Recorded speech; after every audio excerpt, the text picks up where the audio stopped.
দুশ্চিন্তা, পেরেশানি, কষ্ট, বিপদ দূর করার একটি দোয়া বলবো। এই দোয়ার আমল যদি করতে পারেন তাহলে আপনার দুশ্চিন্তা, পেরেশানি, কষ্ট, অভাব, ঋণের বোঝা থেকে দ্রুত মুক্তি পাবেন। আর আপনাকে কারো কাছে কখনো হাত পাততে হবে না।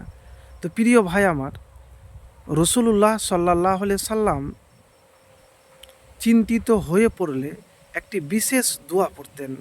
সেই দোয়াটি হলো, আল্লাহুম্মা ইন্নি আউযুবিকা মিনাল হাম্মি ওয়াল হাজানি ওয়াল আজ্জি ওয়াল কাসালি ওয়াল বুখলি ওয়াল জুবনি ওয়া জালা ইদ্দাইনি ওয়া কাহিরির রিজাল। এর অর্থ হলো, হে আল্লাহ, নিশ্চয় আমি দুশ্চিন্তা ও দুঃখ থেকে, অপারগতা থেকে, অলসতা থেকে, কৃপণতা থেকে, ভীরুতা থেকে, ঋণের বোঝা, ভার ও মানুষের দমন পীড়ন থেকে আপনার আশ্রয় নিচ্ছি। আনাস রাজিয়াল্লাহ তাআলা বর্ণনা করেন যে রসুলুল্লাহ সাল্লাহ সাল্লাম চিন্তাগ্রস্ত অবস্থায় এই দোয়া পড়তেন। বুখারী শরীফ, হাদিস নাম্বার 2893। তো প্রিয় ভাই আমার, যখনই আপনি টেনশনে, হতাশায়, অভাবে, কষ্টে আছেন, এই দোয়াটি পড়ুন। ইনশাআল্লাহ আপনার বিপদ, টেনশন দূর হবে। আপনার মানসিক টেনশন, আপনি খুব কষ্টে আছেন, কাকে কষ্টের কথা বলবেন? তো এই দোয়াটি বেশি বেশি করে পড়বেন। এটার কিভাবে পড়বেন? দোয়াটির আমল হলো, প্রত্যেক সালাম ফিরানোর পরে একবার করে পড়বেন। সালাম ফেরানোর পরে একবার করে পড়বেন। আর এই দোয়া পড়ার আগে অবশ্যই একবার দুরূদ শরীফ পাঠ করে নেবেন। কোন দুরূদ? যে দুরূদ নামাজের মধ্যে পড়েন। তো প্রিয় ভাই আমার, এই দোয়া মধ্যে আপনার দুশ্চিন্তারও কথা আছে। আপনার জীবন থেকে টেনশন, দুশ্চিন্তা দূর হবে।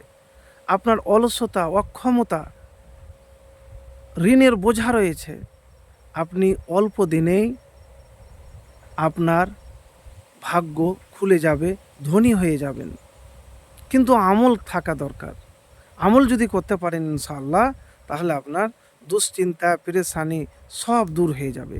তো প্রিয় ভাই আমার, যে দোয়াটির কথা বললাম আপনাকে, এটি আমার ব্যক্তিগত কথা নয়। বিপদের সময়তে, কষ্টের সময়তে এই দোয়া বেশি বেশি করে যদি পড়তে পারেন, যতটা আমল করতে পারবেন, ইনশাআল্লাহ আপনার টেনশন, বিপদ, পেরেশানি, কষ্ট, অভাব, ঋণের বোঝা সব জীবন থেকে দূর হয়ে যাবে।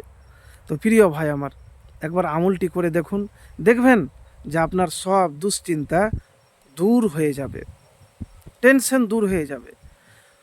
তো অবশ্যই যখন আপনি দোয়াটি পাঠ করবেন না, তখন দুরূদ শরীফ পাঠ করবেন, কারণ দুরূদ শরীফ না পাঠ করতে গেলে দোয়া কবুল হয় না। প্রিয় ভাইরা আমার, আমি আপনাদেরকে এতটুকুনি বলবো যে দুনিয়াতে ভালো থাকতে গেলে রসুল সাল্লাহ সাল্লামের তরিকা, সুন্নাত অনুযায়ী আপনাকে জীবনযাপন করতে হবে। তাহলে দুনিয়াতে আপনি ভালো থাকবেন, পরকালও আপনার জীবন সুন্দর হবে। তো প্রিয় ভাই আমার, এই দোয়াটির আমল একবার করে দেখুন। ইনশাআল্লাহ আপনার জীবন থেকে দুশ্চিন্তা, পেরেশানি, মানসিক যন্ত্রণা, শারীরিক জটিলতা সব কিছু দূর হয়ে যাবে। তো প্রিয় ভাই আমার, আপনাদেরকে আবারও বলছি, কখন এই দোয়াটি পাঠ করবেন?